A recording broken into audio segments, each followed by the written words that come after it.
You've tuned into InvisiYouth Chat Sessions, a video podcast series.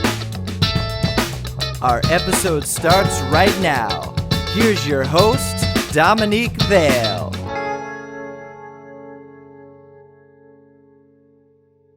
Hello, everyone, and welcome back to the InvisiYouth Chat Sessions, where you can check in for your dose of stigma-breaking, humor-filling, motivation-loving, life hacks, and empowering tips for all of the medically adultish people in life. I'm Dominique Vale, founder of InvisiYouth Charity, host of the InvisiYouth Chat Sessions, and today is Season 4, Episode 58. And guys, sad news, it's the last episode of Season 4.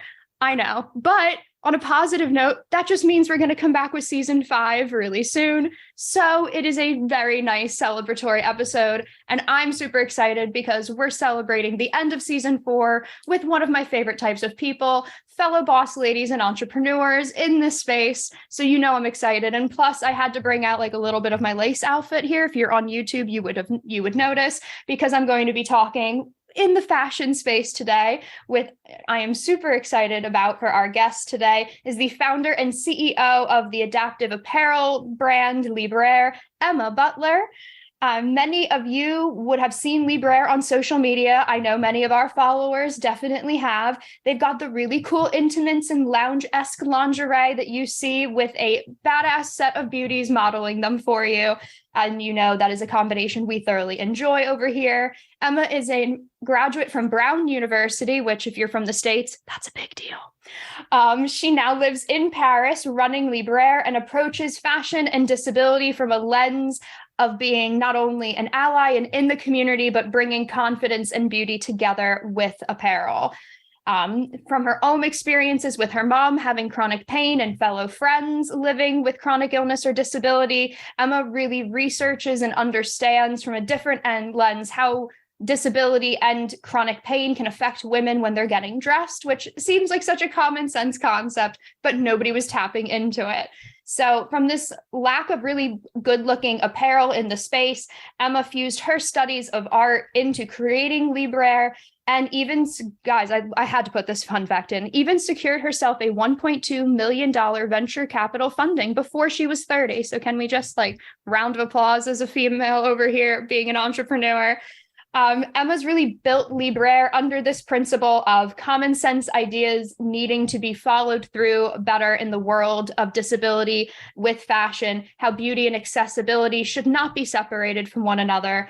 You can see even more of Liberare has been featured by Forbes, Cosmopolitan, Vogue even said they are changing the lingerie game out there, which is super impactful and so true. So today we are not only going to be breaking stigmas about being young entrepreneurs, which many of you would like to be, but also how to be a better ally and how to have adaptation and style put together. So Emma, welcome to the show. Thank you so much, Dominique, for having me. I couldn't be more thrilled to be here, and I'm so excited. Everything you said about two boss babes coming together to, change the game for the chronic illness and disability community, and I'm just excited to talk about everything today. Absolutely. I'm super thrilled as well. If you're on YouTube, you guys would know this. And if while you're doing this, if you are, make sure you're hitting the subscribe button if you're on YouTube or on any audio podcast platform. But if you're on YouTube, you'll notice I brought out my boss lady sign just for Emma and to end Season 4 with. So had to. So going off of that, we're going to go into our first segment, which is Illest Superlatives. Illest Superlatives.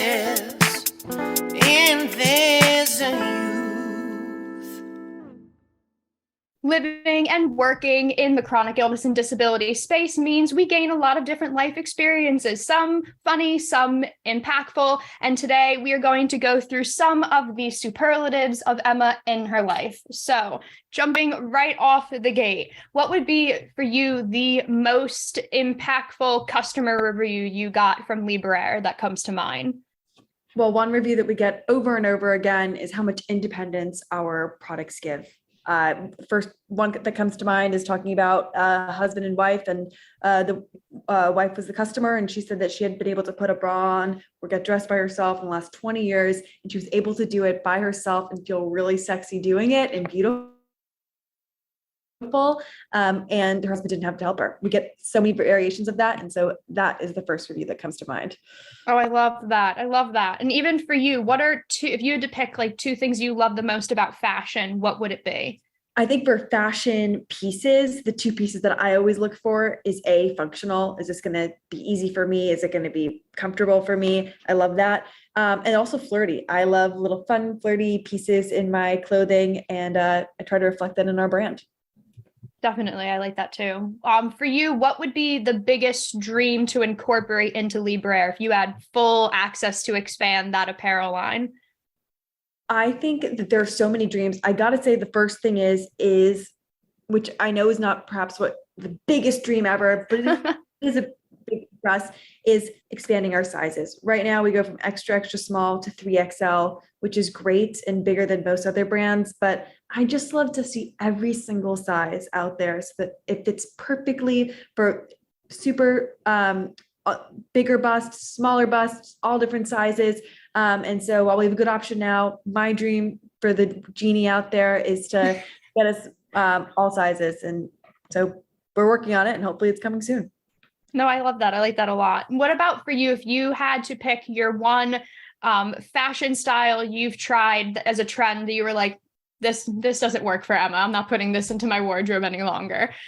Oh gosh, which trend haven't I not tried?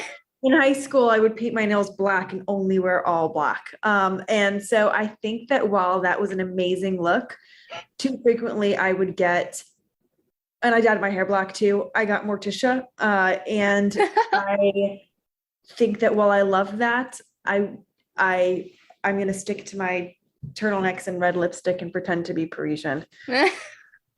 Hey, Wednesday's now super popular on Netflix, so maybe you were just a little bit ahead of the time. I think I was, and man, was that a good show. I just binge watched it on Friday. Oh my God, so good.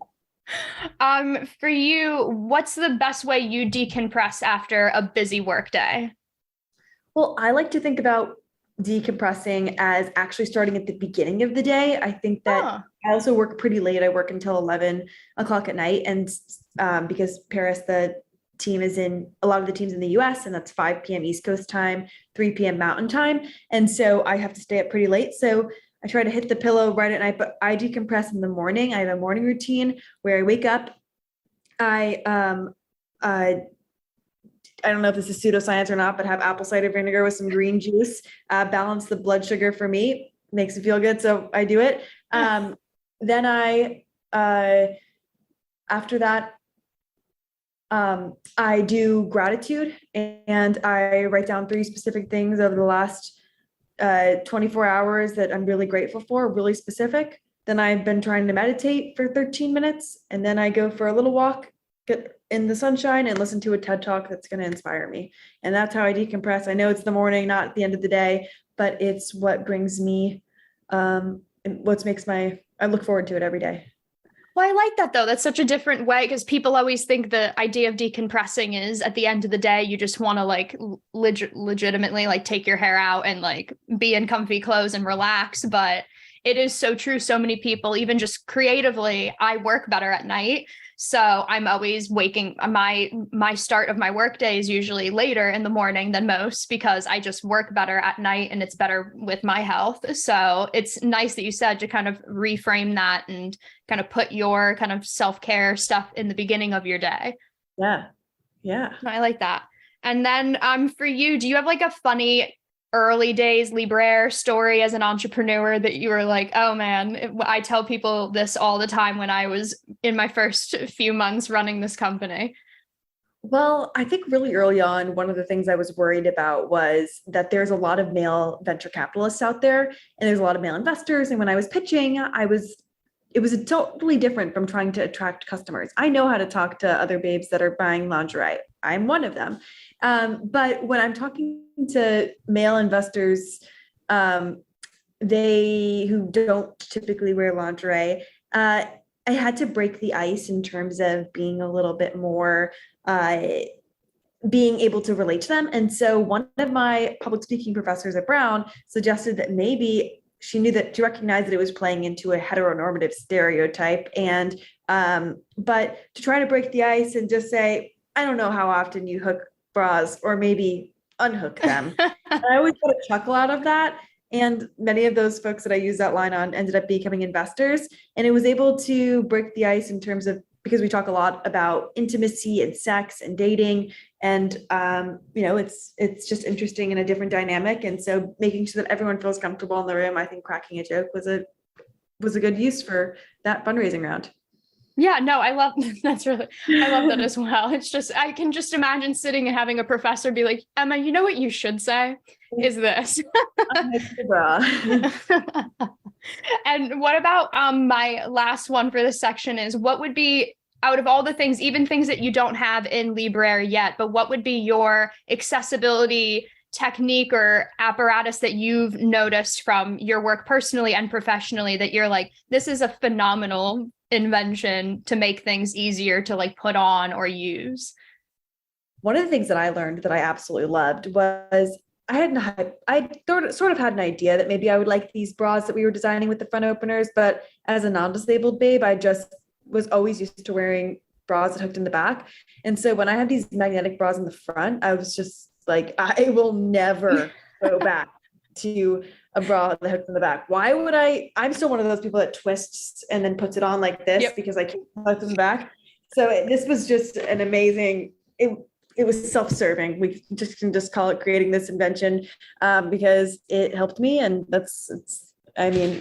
I save time in the morning and I freaking love it. So no, I love that. And put them on in the front, twist it around. So yep. Yeah. 100%. People like, I'm the back. It's magic. It's magic. Yeah. Who are you and where are you? I know. And one-handed, I'm mentally rounding applause those women and men who can do that with one hand without seeing. 100%. I love that. And even before we go into our next segment, I wanted to tell all of our listeners and viewers something super special we have going on in the month of December. Hopefully, if you are listening to or watching this episode in December, you'll see a graphic pop up next to me if you're watching, and I'll also describe it to you guys. We at InvisiYouth have our Donate Match campaign going on all December long, which means if you donate any amount of money to InvisiYouth, you will be doubling the amount that you can donate to our organization, because our charitable sponsor, the vegan beauty brand I'm for Love, is going to be matching the first $400 of donations to InvisiYouth. So you get double the impact when you donate any amount. It's like twice the donation you can make for us. So we are super thankful for anyone who is able to donate. Even if you donate $1, it's like donating $2 then. So it is a super easy way to give back during the holidays. You can even not only do that, you can also buy in 2 forms of donations, and those will be matched as well. I'm for Love has their True Lips moisturizing stick. You will see that popping up next to me as well. It's vegan, cruelty free. It is phenomenal. I have about 6 of them in my house probably, and have given them as gifts to many. And if you use the promo code InvisiYouth, you will get a discount, and 100% will be donated to InvisiYouth as well. So you can get yourself or someone you care about a True Lips moisturizing stick and make a donation and get a discount. It's like the triple whammy of phenomenal things you can do to give back in the month of December. So all of those links will be in the description and show notes below, so you can check those out. And now we're going to move our way into our next segment called Path to Power. Path to Power.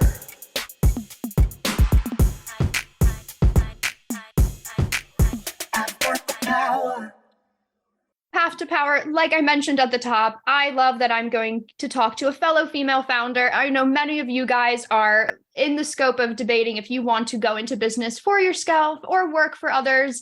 And especially in the chronic illness and disability space, you really want to make sure how you are working is the most accessible for you. So with Emma, we are going to be leaning into that boss lady background and getting all of the tips and advice, and also the tips and advice for you guys when you are working with healthy and non-disabled coworkers and bosses yourselves. What would be the best way to do that? So this is where you guys will want to note to timestamp and send this segment over to your friends and family so you can get the best advice for them working with you.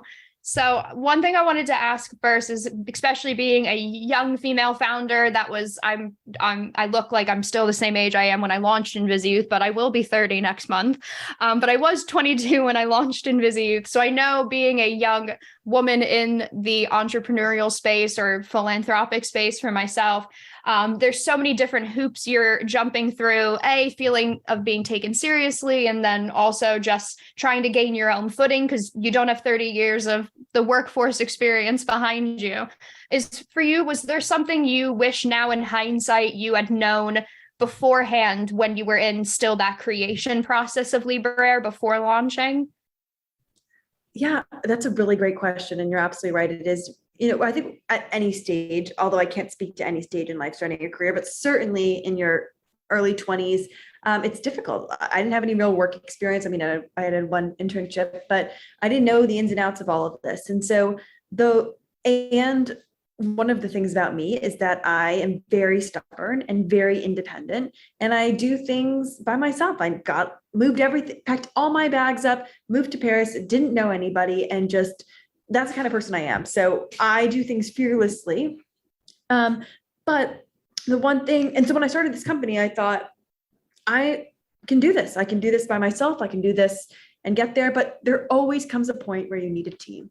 So before anything, my advice is talk to people and get a network. And I have friends who are doing something like this and they're scared to ask somebody that they know, or somebody of somebody, a friend of a friend. But maybe not your close family knows anything about what you're doing, typically, unless you were raised with somebody that does that. But it's called, the relationship of loose ties. Think about their next network. So you always have to be asking people for asking them to help you. You have to ask your dad to ask his friend, or ask your friend from college to ask their friend. Don't go on LinkedIn and stalk everybody. But the most important thing that you can do is have a network. And the most important thing you can do is leverage that network for both advice, for introductions, for, some of my venture capital money was from cold emails, from a Twitter DM, or from a pitch competition, but others were from warm intros. And there's a stereotype within the venture capital firm, and that's just one area, that you need to have warm intros, and cold intros don't work. So the most important thing you can do is ask, and then you'll never be able to do everything ever. So building a really incredible team and understanding what you're missing, and really looking at your weaknesses, and hiring up. If I'm not good at finances, I don't want somebody that maybe has even less experience than me to do finances. I want to hire somebody that's on the same plane as me or better. So hire up. So needless to say, all that jargon was, the people around you matter. The people around you are going to make or break your company or your endeavor. And I know it sounds yeah. No, I love that. Yeah, that's such a good way of framing it too. I'm very similarly, did all this essentially on my own, and would bring people in, and everyone voluntarily did jobs for me and would come in and volunteer to do X or Y for the charity. And it was always very one-off experiences. And even 7 years later, there are still, even from donors and sponsors, sometimes that's what they're capable of doing. So you have to kind of know where your long game connections are in your network, and who are people that are kind of like the now important people that this is probably not going to be the long term of support, but it's something that's kind of come in and they're able to benefit you in a way.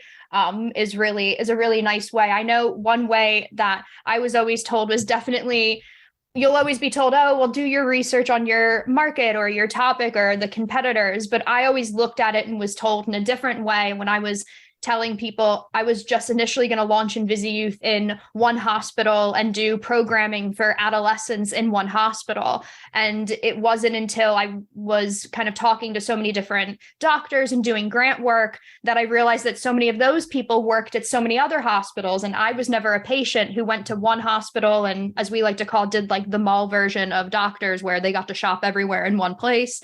I was in multiple facilities, in an outpatient, and multiple states at that point. And so to have my programming and our resources only be in one facility made no sense after a while. So my doctor said, well, see if you can work for anyone else first. And it seemed initially like a bit of a counterintuitive dig because I'm a little bit type A and I do like similarly to you, Emma, I like to be a little bit in control. So when someone said, oh, go work for someone else, I was like, oh, how dare you think I can't make something on my own?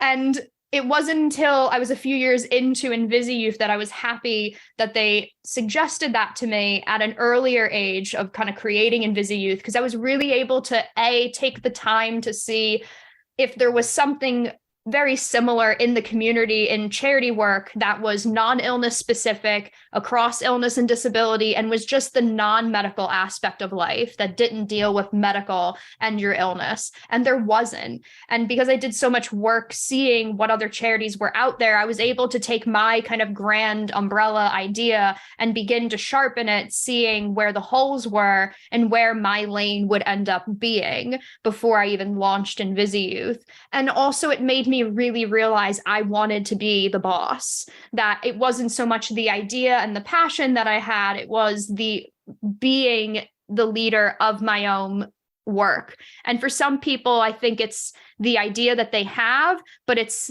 there's a lot of Emma and I can attest to this. You are doing accounting, you are looking at graphics, you are answering emails, you are on calls. There are the fun part of being your own boss is not always the case. And for some people that might outweigh your general mission. So I always say, do the long game research and really see for yourself if you want to be in that leader seat or if you want to be a leader in the work that you're doing, because those can be definitely two different things too.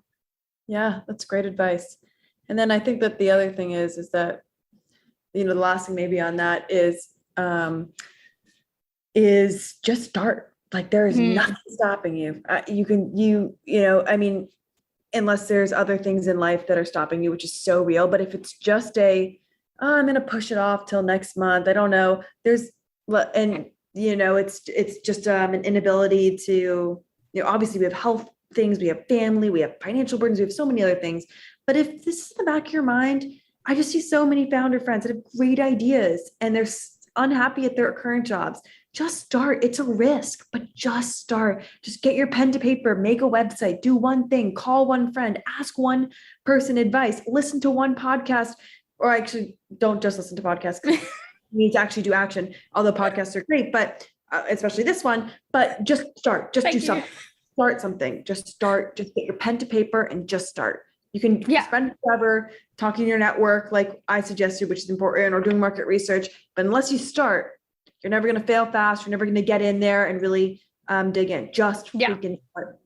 Yeah, no, definitely. And even with that, I know a thing that you did very early on with when you were expanding your network was your team around you that works with Liberare. They have chronic illnesses and disabilities. Yeah. And for you, you're not in the disability space as their CEO. So for you, are there things that you've learned that have made sort of your perspective being a bit different than your own staff's, that you're like, wow, as the person on the staff that doesn't have a disability, this is what would be better if they were able, as my staff, to express to me of things that they would need or that would make their work experience more accessible for them?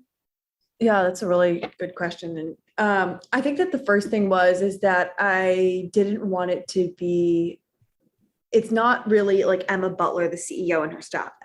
Actually, I have a board member who is who I report to, and he is disabled. I also have, another person in the C-suite who's the chief creative officer who also lives with a disability, and the rest of our team. So it's not, it's no longer Emma and as the chief all boss of all. It's really I'm working with these team members to create a more flexible environment. Sometimes we see other brands or people talking about it, and it's like, yeah, we employ disabled people in only the call centers, for customer help, where it's not which is wonderful and amazing. But I want to see disabled people in all positions of leaderships, from the investors on the cap table to the board members, to the C-suite, to the VPs, to the interns and employees and everywhere in between.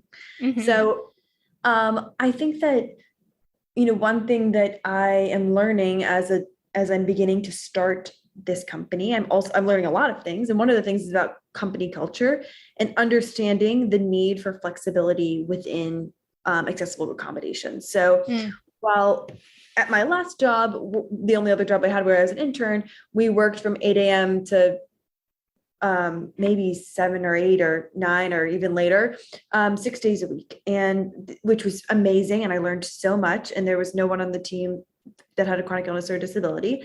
And so I kind of felt that that's how all businesses worked. But when I started Liberare and had an amazing team with all different medical needs and everything, I learned that you can't really expect everyone to come from 8 a.m. to whatever time, or even if it's just 9 to 5, you need to be able to be flexible and say, if you have a doctor's appointment, absolutely. That is the most important thing. There should be no stigma around that. You should be able to tell me if it's 2 days, even if it's one afternoon once a month, or if it's a few afternoons every month, that's okay. And I have to trust creating a culture of flexibility was something that I learned. It wasn't intuitive to me because of my only other job. Where that was, we were expected to be sitting at the desk, and we also worked on Saturdays. And so it was a really intensive job. But creating that flexible culture was something that I learned and something that I really value. Yeah, no, I think that's so key. And also sort of keeping that working with other people. It's more allowing them to know that you're open-minded and that you're having that you're not holding yourself to, I'm founder CEO, and then the rest of the pyramid comes below me. It's that you're working among them in so many things, and that then enables your employees of any caliber to feel a level of comfort to ask even their own fellow employees. If they don't want to jump all the way to you, they can even then say, oh, do you think I should, this isn't really working for me? Maybe I need more, I'm going to verbally, I need to send voice notes instead of emails, or different things that get the job done still, but it just adapts to them. And if you enable that in that sort of work environment, it makes your staff then feel more confident to ask for what they need. I'll always phrase it that the speed in which getting things done doesn't mean it becomes more successful, that it gets done faster. It just means it gets done faster. So it's always that worry that, if I'm going to have to accommodate or adapt, or I'm going to have to ask for my own accessibility or accommodations, that I'm slowing everyone else down.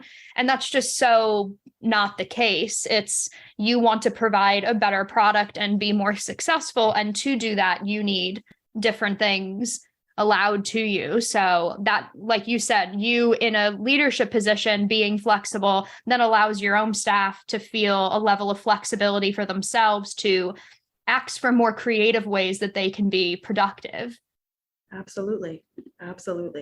And even have you felt in a way, what have you really learned from, I know we had mentioned at the top that your mom deals with chronic pain as well. So you have, on a personal level, outside of just professionally, you kind of have been in the space being that ally of support for so many. Do you feel that there's something that you've learned from the people around you that you think other people that are employing others or reading resumes, that you're like, this is what they should learn from the chronic illness and disability space when having employees?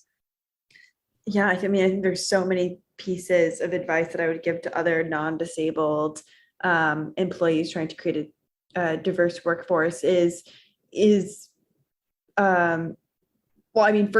I think we know this, that the job applications need to not have underlying tones of ableism, whether that's being able to carry office stuff from place to place, for an intern position. And it's that, would seem to be, especially for an entry level job, maybe it's simple and you wouldn't think much of it, but that's not an ability for everybody. So that's the first thing, making sure that it's reaching a diverse group of candidates. So using something like chronically capable, which I love. So that's one thing. I also think that really the culture of flexibility and trust is the most important. And recognizing, and so really being able to create a culture, whether that's being able to be remote or being able to not mandate days in the office, which is another barrier.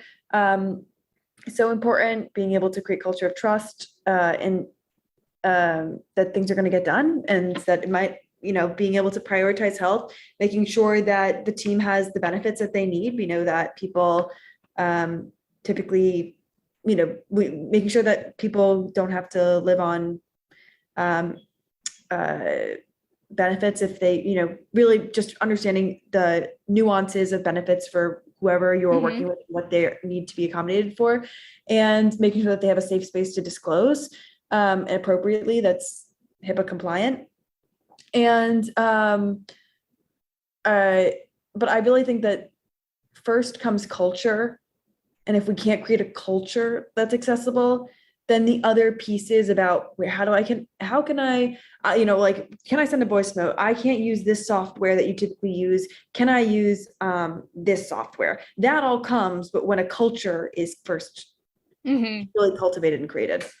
Yeah, no, definitely. I think kind of on a twofold, if you're the chronically ill or disabled one, I'll always say to our young people who are interning or getting jobs or applying for universities that you have to set the tone early on to allow the quote unquote healthy non-disabled people that would be your coworkers or your bosses, that they're able to ask you questions without feeling the nerves that they're going to say the wrong thing or be offensive, because 90% of the time they're accidentally going to.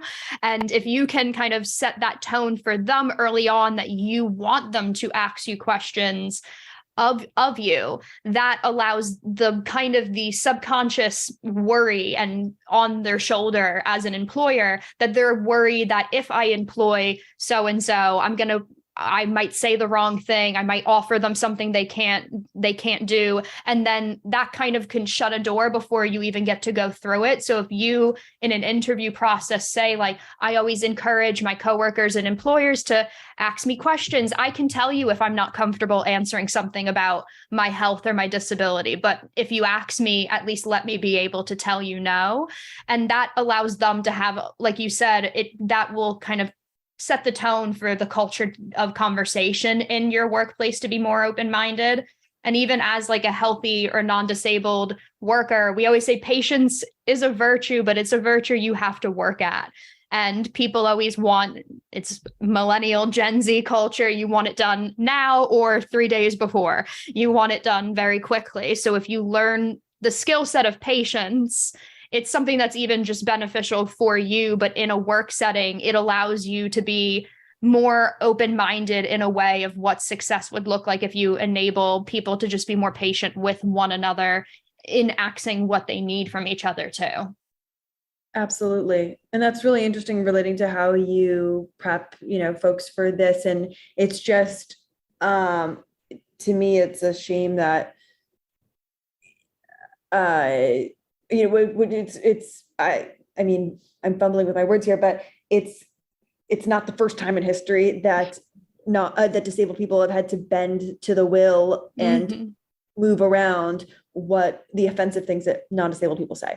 And it's while it seems extremely practical and like this is 2022, and the fact of the matter is that a lot of people just need to get food on the table or they want to go to university, and the fact of the matter is that a lot of non-disabled people are gonna say ableist stuff, and then that's how to have to maneuver in the world. But one of the things that I want to do as an ally is because it's not disabled people's responsibility to be teaching non-disabled people about allyship or how to act.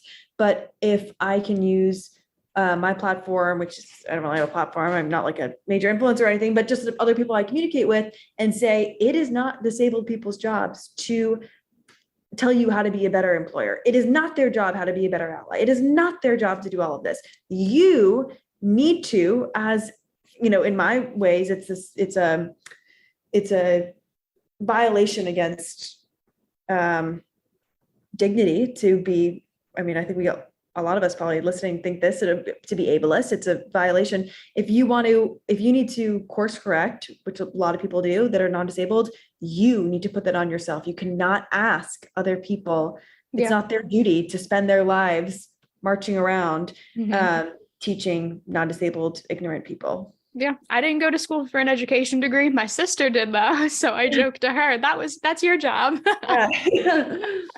No, I love that's such a good point to end it on too before we go into our intermission segment as well, because that's such a huge thing at InvisiYouth, and what we teach through our programming and resources is all of those non-medical aspects of your life, so you can find success and joy, and so that you feel the most confident and independent living in your full-fledged life and thriving in it, and just having your chronic illness and disability being the scope in which you get to do that, and the people around you getting to kind of see the way you set the tone, and then that's where you're able to then move forward with. And for us being able to do that, we always will pop our donate button down below. You'll see it popping up on the screen, just because at InvisiYouth, we do provide all of our resources and programming 100% for free all year round for these amazing teens and young adults across the illness and disability spectrum in the 8 countries that we work in now. So it would be super helpful for you to not only donate if you can, but subscribe. By the time I finish this little spiel and before we go into our intermission segment, you can click that subscribe button on YouTube or any podcast platform you were on, or give this a quick thumbs up or 5 stars, preferably 5 stars. I feel like the other ones don't work unless you give it 5 stars. So that would be super helpful for us as well. That definitely helps us keep our lights on, as we say, and keep providing this really necessary programming for these deserving young people. And we definitely appreciate it. So now we're going to go into our favorite segment, guys, the last one of season 4. It is So That One Time. So that one time.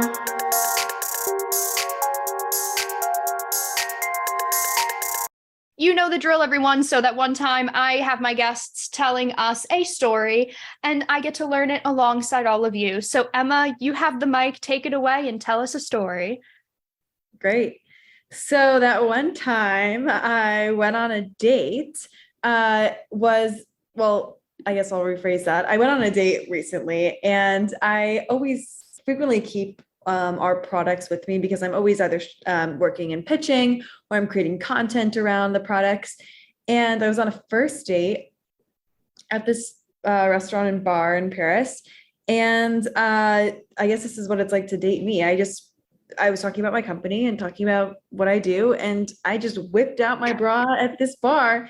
And I think I got really strange looks from people like, what is, it's clearly a bra.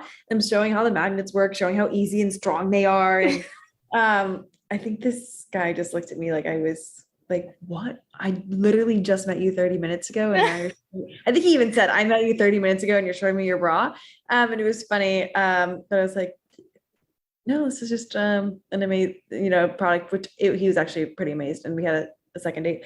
So that was my one time that and I think that I might continue to bring my bra on my first date. I think you should. And the more public the place the first date is, the better. Right on top of the Eiffel Tower. Here I go. You're just like, you know what I do for a living? This. Yes. They were like, who wants a demonstration? I can put it on anybody. Really? I think I did. I really think I did. I think I put it on. I love it so much. I feel like now I'm trying to make a good segue out of your story into our commercial for what we're going to promote, but I probably have a few of these in my bag at all times. It's not as spectacular as bra or underwear, granted, but what I do have is quite a few of our handmade bracelets that we sell in our InvisiYouth charity shop. You'll see that graphic popping up next to me. I'll pretend to be a YouTuber, guys, and I will do the whole showcase the bracelet for you on camera a tiny bit. Not exactly sure how YouTubers do that with their hand. But we sell our handmade gender neutral bracelets on our Etsy page exclusively. They are our gray and yellow color. And with our InvisiYouth Subtle Activist bracelets, we like everyone to raise awareness, not with the t-shirts and rubber wristbands that have your charity or business's name splashed on it. We like to subtly be the Game of Thrones Starbucks cup in the background of the scene. We like to raise awareness by piquing your curiosity and going, hey, that's really cute and chic. Where did you get it? And then you can tell people it's because you're supporting a nonprofit. So with our subtle activist bracelets, they are handmade and distributed by young people with chronic illnesses and disabilities in our community, all of our volunteers that are involved in the shop. They are $4 and free global shipping until the new year. So you can be able to buy one and support the charity. And very similarly to our charitable sponsor with I'm for Love, 100% of all of our sales, as always, will go towards funding our programming and resources all year round. So it is basically like getting a $4 donation and a bracelet in return. So if you want to donate to be in our match program or donate in general, you can buy one of our subtle activist color block bracelets and make it a donation 100% and get that bracelet as well as a gift for yourself and a last minute gift for anyone that is in your life as well. So thank you so much for that, guys. If you are checking out the InvisiYouth charity shop, we will appreciate it. We always give a shout out to our buyers who come onto our page for that too.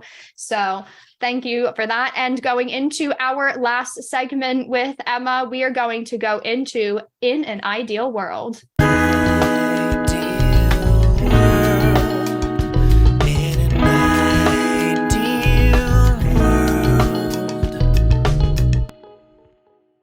You know, more often than not at InvisiYouth, we want to improve the way that society gets to interact and work with the chronically ill and disabled young adult community. And that can be a pretty big boulder to push up the mountain all on your own. So what we do with our guests in this segment is we chat about a specific area they work in. So with Emma talking about disability and fashion and how we can create an ideal world in that for ourselves. So the one thing I wanted to ask first is there something from you working with Liberare and doing work in fashion, or even, I mean, you're technically in one of the fashion capitals of the world as well, being in Paris. Do you feel like there's something you wish the fashion industry knew about the disability community better without you going and explaining it? Like, is there something you're constantly explaining in your pitch meetings to people about the disability space? Absolutely. The first thing that I always get is, isn't this a niche market? Isn't this small?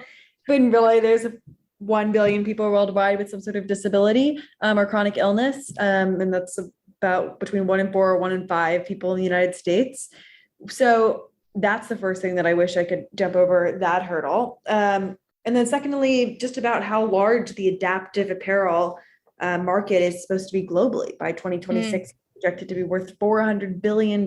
So wow. Yeah. So when people think about our brand, I sometimes get, that's so altruistic, or that's so sweet. I got a few times, why isn't that a nonprofit? Which is fine, and nonprofits are amazing, but like, this is a broad business just like anybody else. It's a big market. It's a, which is really empowering. It's this segment, this group of people is a huge portion that's overlooked. And so when you're doing this, it's not, yes, it's an amazing way to be inclusive, but it's also not just to tick your social impact check mark for your DEI inclusion. It's really a big market. And when we talk about universal design and designing things that are really best for everybody and help everybody, like our bras, for example, why do we still have to clip our bras in the back? It's 2022. Let's get dressed. We can send a man to the moon, but we still have to clip our bras in the back and twist and turn it around and put it on. That makes no sense to me. And so when we design for everybody, really meaning the disability community and other marginalized communities, the margins and of that, that just increases that population. So that's what I would say to the fashion industry. So look at the numbers. Yeah, no, and I think that's such a vital point that you make too, is because I feel like I say it always in every episode, and I've been saying it for 7 years, but it slowly has gotten better since launching InvisiYouth, is that when the media showcases more chronically ill and disabled people in any scope of fiction or nonfiction, television or media, it makes people recognize that there is more diversity than what they'll see in their kind of microcosm of where they live. Because I'll always say, I can't begrudge you for you only thinking the people in the world look like the people who are around you and what you see on TV. That's not your fault, because you can't force television or print media to be magically like, oh, I want more diversity. And then I open the magazine and it's right there because I asked for it. It doesn't work that way. So when you're being able to see more representation that way, it's not just for yourself as being a part of a marginalized community or a diverse community, but it's really then noticing that, oh, wow, there's so many similarities. Like you said, so many, I can think of all of my healthy female friends that would be like 100%. I have a bra that I can put on when I am half asleep after sleeping for 2 hours, and I can just kind of roll over and be like, snap, snap, and I'm done. And I don't have to like try and be alert and have my caffeine to get dressed and make it easier for me. They would take any accessibility tool that I have to make things in their life easier. So realizing that accessibility isn't solely to the disability space, because we might require it as someone who's chronically ill or disabled, but that doesn't mean it's not beneficial or enjoyable for people who aren't a part of that space. And that kind of goes for any diverse element of any community too. Yeah, absolutely. And even kind of going off of that too, do you feel, because you've done different media campaigns, I know the first time I had mentioned to you that I had kind of gotten introduced to what you did was before Liberare was Liberare. It was intimately on Instagram was how I initially noticed it through InvisiYouth. And so kind of having that social media arm be so important and doing campaigns that way and partnering up with different brands, kind of showcasing that disability and beauty and fashion, that intersection of the three, and accessibility on top of it. Do you think there's something that the media could gain in understanding and actually incorporating more of like the models you end up using or the way you do your campaigning to make it more accessible? Yeah, I mean, I think that there's so many. I think that when we talk about, I think that it's really it's a three-part answer to that question, which is for me, representation is a great first step in seeing in social media and seeing like more articles, more television, more with disabled actors, more movies, blockbuster movies, and seeing it on everybody's social media feed, seeing it on stories, seeing it on TikTok, seeing it all everywhere. Representation is amazing, but it's just the first level. The second thing you need to do is that, especially for fashion, is it doesn't really make sense to put somebody down a runway or in a social media campaign or in a movie in clothing that they're struggling to get dressed. If you are paraplegic and you are really struggling to get on pants, and all of a sudden this costume director says, we want her in the tightest jeans and with a really hard to do button on the top. That's great, that's representation, but it's just the first step. It's not thinking through and being like, how do I actually use products? So products is number two, representation is one, products is number two, to make this person's life easier. And products kind of goes in the way of whether that's clothing, whether that's a tool to use, or products is in the accessible space that we're using. And, I would also say, since we're talking about media specifically, is that making sure that everything's accessible in terms of image captions, video captions, or descriptions, both captions and descriptions, making sure that it's completely accessible website or completely in the digital especially is incredibly important. But the last thing I would say is it's also not enough, in my opinion, to have representation in the media and so this, that. It's also not enough to have people in product. We need people in positions of power, internally diverse teams. We need those producers. We need those disabled journalists. We need people in the disability community in all aspects making decisions and controlling the power of this narrative. It's not, whether that's from the hair and makeup artists on the team to the chief marketing officer, whoever it is, or the chief producer and director, all of these people, it's really a three-part problem that we need to address. And each part is just as important as the next. And they need to be done simultaneously, which is not hard because there's enough disabled talent out there. We're starting to create more and more better products. And there's certainly enough disabled talent in terms of actors, runway models, print models, social media models, all those other things. So that's my advice to addressing this issue of disability inclusion. Yeah, no, definitely. And I think a really good point is I'll always say you'll always feel as a consumer, as we'll always say for our teens or young adults that are chronically ill and disabled, they'll kind of feel like they have to wait for other people in positions of power to make those changes before they see themselves in campaign or have access to adaptive clothing, because they'll have to wait until it goes all the way down the line to something they can then go buy for themselves. And I'll always say to them, I always say social media is such an important tool that if you're constantly telling brands, hey, that would work for me because of this, you think that your social media comments don't work unless they're negatively antsy and like demanding things out of a brand. But a lot of times, and you'll even notice this on yours, when you get comments from people kind of pointing out things that they enjoy or would like even more, that goes into your kind of think tank bucket list so many of the times. And especially in fashion, I have a partial limb and that jacket works for me. And you kind of mention it often. That's something that sits in their social media team, that sits in their brand, and you can kind of make an impact as the consumer in a way that you probably don't think unless you're like on the soapbox yelling about ableism. I said there's ways that you can do it in like subtle manners that will kind of slowly snowball into something beneficial. The one thing we'll say is a few years ago, I think it was ASOS showed earrings that their model had her hearing aid in, and one of our volunteers currently just tweeted about how beautiful that was for her. The consumer, you have an equal kind of impact of importance in fashion and making it adaptive as well. Absolutely. I think that absolutely, it's a great example. And then the other thing I'll add to that is I love to see that. And I totally see that, but wouldn't it be amazing if you thought, wow, it's not just non-disabled people on that team creating that product. It's really, a full scope of disabled people happily employed in a culture that's beneficial, creating those products and creating those campaigns. And actually for that styling person was disabled. It just speaks so much more volume to true inclusion, and knowing that it's actually disabled people leading the inclusion revolution, not non-disabled people alone. Yeah. That even truly would be even one step further of them even just going like, here's a behind the scenes 3-second reel that the algorithm's going to love. And you see who on their team or their product development team was, and you're like, oh wow, they kind of look like me too.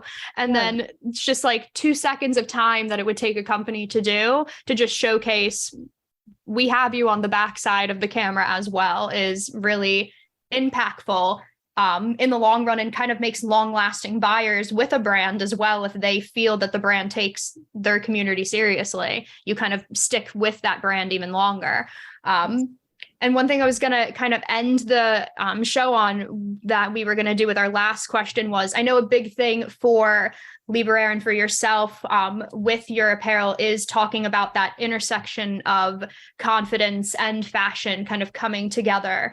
And I know for us in our community, we'll hear so often, well, I don't want to worry about finding clothes that I'm super confident in because I'm worried that if I'm talking about I don't want to wear X, Y, or Z because it's not fashionable enough for me, people are going to think I'm worrying about something superficial. I'm not worrying about my health or disability. I mean, I can speak from personal experience. I got that all the time with my medical accessories that I had to wear, that I would refuse and argue with doctors. I didn't want to wear them because they just weren't cute and wouldn't go with my outfits.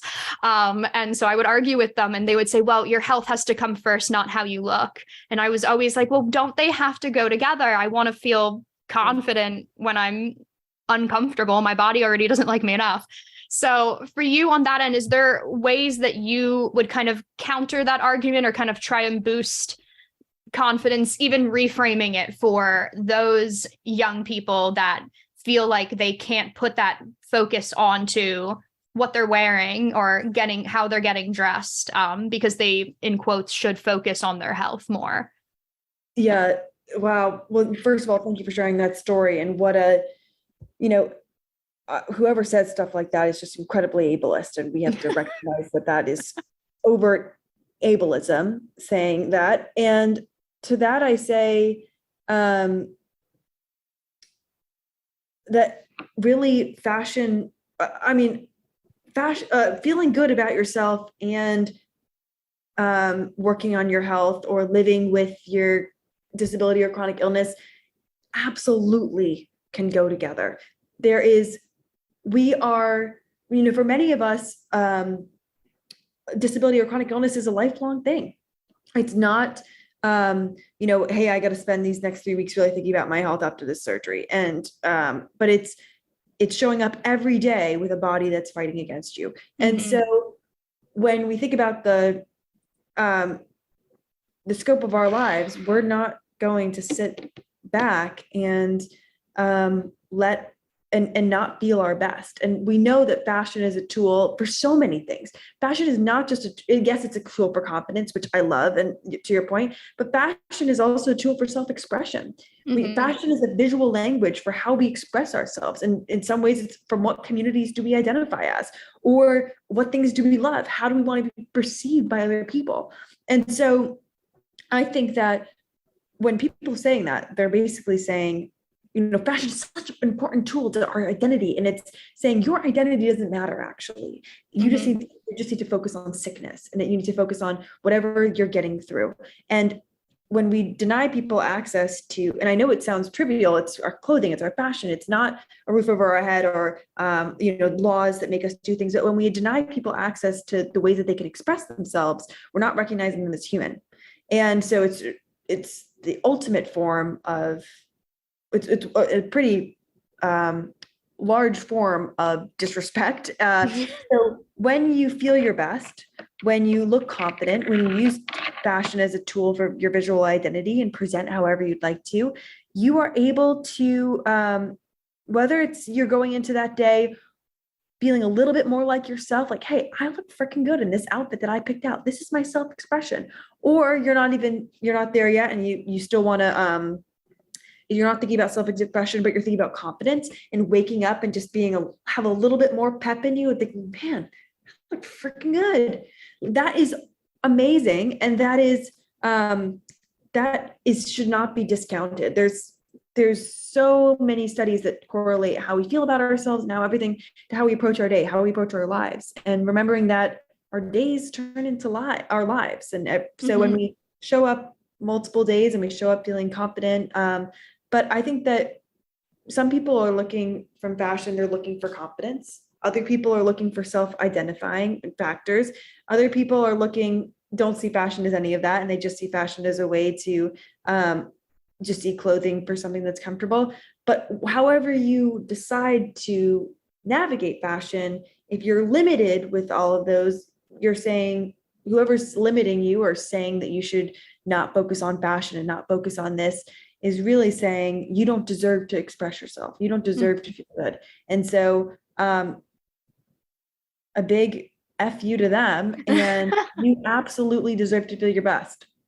Yeah, no, definitely. And I love even kind of ending on that note too, is that it's the idea of it being superficial is so societal and not personal. And it's like the external opinions that make you then subconsciously become subconscious of yourself. And even with Liberare, what your apparel is lingerie, and that's underneath most of the time. It's underneath clothing. It's not what people are seeing. And to provide a level of independence in confidence is something that when you have a chronic illness or disability, your independence looks a bit different because there's other people involved in your independence. So if your clothing can provide you what is sort of stereotypical independence of you doing something as close to solo as you can, that puts you in a different mindset to go into flare-ups, bad health days, good health days, and also puts you in a different headspace to always kind of push yourself and make your health a priority, because you're physically feeling at a level of confidence and independence because of what you're putting on. And even with Liberare, that's what I love so much about what you're creating, is that it kind of fuses that beauty and accessibility with independence for the consumer. Absolutely. Absolutely. And, that's one of the first things I said in this podcast was that review about independence. But I think it's also important to note that a lot of people within our community will never be able to get dressed. Yeah. And independence, while it can be an amazing thing for many people, and that's a reason that a lot of people shop our products because they're able to do it by themselves and do all those things, your independence is not tied to your self-worth. And if you're never able to get dressed by yourself, you are still worthy of love and respect and still are sexy and beautiful and confident and all those other things. Or if you can get dressed by yourself, whatever. And if you're looking for an independent way, then, we're here for you. And we're absolutely, or if your caregiver or caretaker is looking for an easier way to get dressed, we're also here for you. But I see in a lot of other, it's an interesting line to navigate, because while we do want to promote independence and say, look what our products can do, on the other side, I don't want to place too much value on independence, because there are so many people within our community that that's not a thing. And that is totally fine. And we support you no matter what. You are valuable, you are lovable, you are all of these things, whether you can get dressed independently or not. Oh yeah, definitely. And we'll always say to InvisiYouth, independence doesn't require you to be solo. Independence can be independence is the act you feel independent when you have a chronic illness or disability. It doesn't require you to do things by yourself. And so if you feel independence, there can be 4 people technically assisting you, but it provides you the sense of independence. And so I love that. That's something, like you said, to end that too, that's where your brand kind of goes across the whole scope of what independence can mean to each person and providing that confidence for them. Emma, I had so much fun having you on this episode, so much. I partially feel like you should have a bra out of your back pocket and whip that out at the end for me as well. You're like, oh, they're not here. But for everyone who wants to learn not only more about you, but more about Liberare, where can they find you and Liberare online? Well, first of all, feel free to message me anytime. I've had I love hearing from anybody. It's Emma.Butler, Emma.Butler at Liberare. That's LIBERARE.co. So not .com. I couldn't get that domain, .co. And that will go for the same for our website, which is Liberare, www.liberare.co, not .com, LIBERARE. And then for our TikTok and Instagram, we also always answer DMs. I don't know if there's DMs on TikTok, but definitely on Instagram, and that's at liberare.co for all of those. So, but feel free to shoot me an email. I'm always happy to talk to anybody. Yeah, absolutely. Like we said, we're going to have that in the description and the show notes so you can get in touch with Emma and the wonderful Liberare team. They have phenomenal answers back on Instagram. I see them replying in those comments and I love it so much. And as always, guys, you can find us at InvisiYouth on Twitter, Instagram, and Facebook at InvisiYouth, and our InvisiYouth Chat Sessions on YouTube. Actually, it's at InvisiYouth now because YouTube has handles. And on any podcast platform like Apple Podcasts, Spotify, Google, wherever you want to listen, you can find us there. Thank you for listening to our final episode of season 4, and get ready for season 5, which will be coming to you guys soon. Emma, thank you again for being our final guest on the season so much. And everybody listening and watching, I will speak with you all soon. Bye, everybody.